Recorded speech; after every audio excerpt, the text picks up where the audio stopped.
One of the very important dramatic arcs in this film is what happens to this man's son who's being prevented from getting treatment. I'm hoping you could talk a little bit about the situation right now with him having difficulty getting a visa and bringing his son to the United States for treatment. Yeah.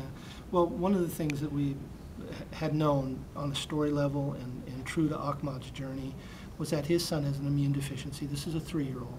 And the Palestinian hospitals, they just do not have the kind of sophistication needed to treat that. He tried to get into Israel but can't. You know, he got one pass, but now here's his son sort of untreated.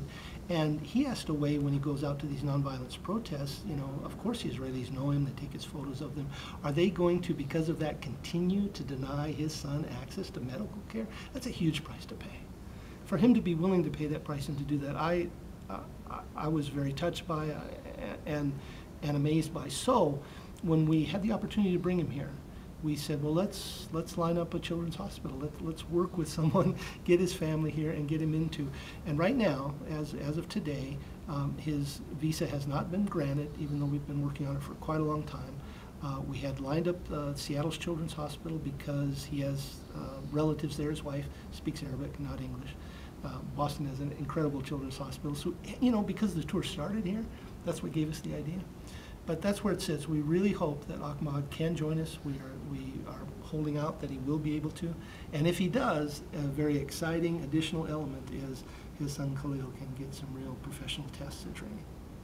Just to clarify, you were saying in this film that he is being punished by the Israeli government because of his activism, or is he just part of this matrix of control where people can't cross over the border very easily?